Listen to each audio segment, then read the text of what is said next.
Important, because in the hadith you'll not find the word sad, you'll find the word radam. Good. After he built it, he said, now blow with your bellows. Build a fire, blow with your bellows. And now he poured kittle, molten copper, on the barrier. And Masabo, who is the engineer here, will tell you it prevents rust. After the barrier was built, Gog and Magog could neither penetrate nor could they scale the barrier. Then Zulkarnain said, هَذَا رَحْمَةُ مِنْ رَبِّي.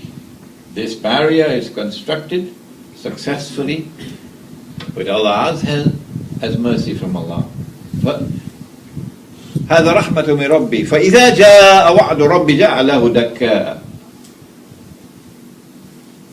Could Alexander, who worshipped the Greek gods and goddesses, could he say this?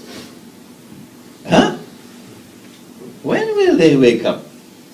He said, when that time comes of which my Lord has won, He is going to bring down this barrier.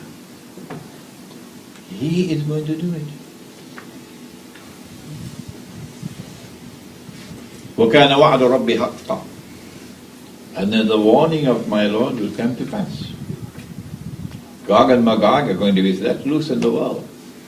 And since they have PhDs in facade, now we understand. The demolition job going on around the world today can only have one explanation, only one. This is the explanation. When they are released into the world, what kind of world will it be? This is why you have the word Karnain. Two horns or two ages. If you take the two ages as the meaning, that was one age. And what a world it could have been. And now this is the second age. Because I have created creatures of mine, so powerful that none but I can destroy them. This is Hadith al-Qudsi, direct speech of Allah subhanahu wa ta'ala in Sahih Muslim. And so power in the world now, power which cannot be challenged, no, will now be released, and this power will rest on foundations which have to be godless to be agents of fasad. Because godly people, righteous people don't act in that way. And so power will now be used in a manner which is opposite from that first stage. In that first stage, power rested on the foundations of faith, and power was used to punish the oppressor. Remember? And now power will be used, power which rests on foundations which are godless, power will be used to oppress. Are you beginning to understand the world in which we live today? That one is a power you can trust because it is on foundations of godliness. And anyone who has the truth in his heart must have the truth on his lips.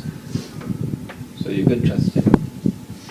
But now this one, there are three categories of lies. Did you know about it?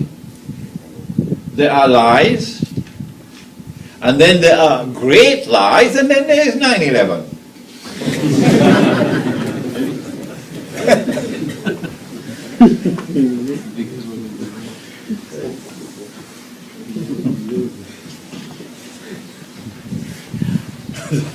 This is the world in in which we now live. And then that one was one in which power, which rested on the foundations of faith, was used to protect those who have faith and who are righteous in conduct and assist them. And this is one which targets those who have faith and who are righteous in conduct and demonizes them and terrorizes them and sends them to a place called Guantanamo. Do you see the difference between the two? And now, what about the journey to the east? That one, even if these were a primitive people, but they were living in a land below which there is a whole basin of oil. And that precisely, of course, is Caspian Sea. Eh? Caspian Sea is a huge basin of oil. With Zulkarnain, he left them undisturbed because the human person was more valuable than the oil. But the new world of Gog and Magog says no.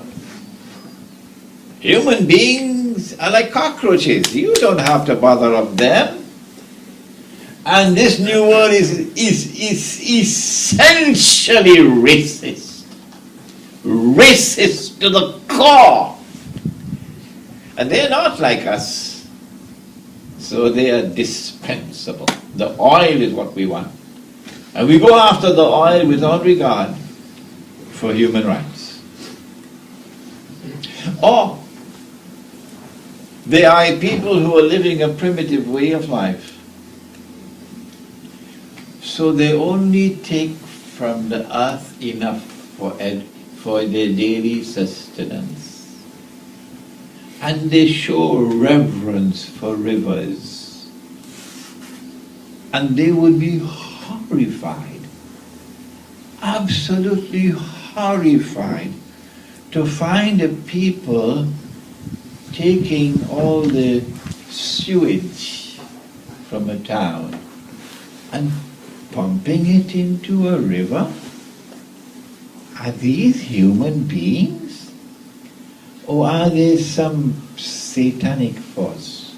This is how that primitive man would respond. And now these people come who are agents of facade and say, we will not allow you to live that way. And so they take them out of the setting in which they are living, the primitive way of life, and bring them into what I call the blue jeans Jamaat. And so we have two ages. We have that age and we have this age. And you can now understand the world in which you live, and you can now look back to see the world that you could have lived in. This is the Quran addressing mankind. If only we'll take a little time to go to the Quran.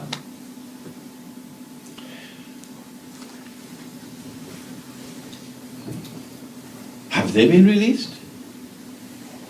Or are they still behind a barrier? Nabi Muhammad alayhi salatu wasalam is asleep at the home of his wife Zainab radiallahu ta'ala anha. And he sees something in his sleep, and the hadith is in Sahih Bukhari, I think about 6-8 times. Different versions. He sees something in his sleep which is terrible, terrible, terrible, terrible. And he wakes up from his sleep, it's a vision, and his face is flushed red. What did he see? And he says to her, وَيْلٌ لِلْعَرَبِ مِنْ شَرٍ قَدْ اقْتَرَبَ. Woe unto the Arabs because of a great evil which has now been released. Now it's close upon them. And then he raised his hand like this, and he said, today a hole has been made in the radam. That's the word used, radam, that Zulkarnain built, because they had asked for a sad, and he built a radam. So Nabi Muhammad alayhi salatu wasalam uses the word brother.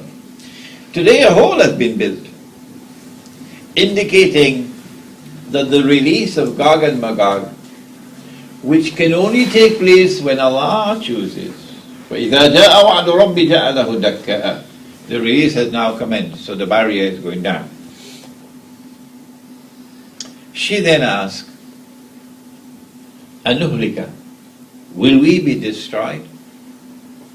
And there are righteous people living amongst us? He said, Na'am. We meaning the Arabs, because he said, Waylul lil-Arab. Will we be destroyed when there are righteous people living amongst us? He said, Na'am. إِذَا كَثُرَ الْخَبَثِ. When khabath, nastiness, immorality, what today can be called moral garbage, when it prevails, at that time, the destruction of the Arabs will take place. We are now living on the very brink of the destruction of the Arabs. On the very brink of it. It's a terrible time coming ahead of us. And so from the hadith in Sahih Bukhari, it is as plain as daylight. And from our examination of the world around us, it is as plain as daylight that Allah brought down that barrier long years ago. That Gog and Magog, who are human beings. So you can't recognize them by looking at them. You have to recognize them by their conduct, or you could use the word footprints, no? By their conduct. That's how you recognize them. They've been released long ago. But if you say they have not been released, then I have the right to ask, where is the barrier? You don't even need to travel to the Caucasus Mountains. There's something called the internet now. You may have heard of it. And something called Google Earth. And you could just, Imam, you could just type, and the Caucasus Mountains right there on the screen. And you can move around, you get the Dariel Gorge. And when you look, it's a big military highway now from Russia coming down south. Barrier is not there anymore. If you say that you cannot have your cake and eat it at the same time, if you say that Gog and Magog have not been released, the barrier is still there, which is the majority opinion, unfortunately. And I show no disrespect for my brothers, the learned scholars of Islam. That's not my style. I made a mistake once in Perth. I said, they're eating halwa. And then Perth scolded me, and I have not done it again. If you say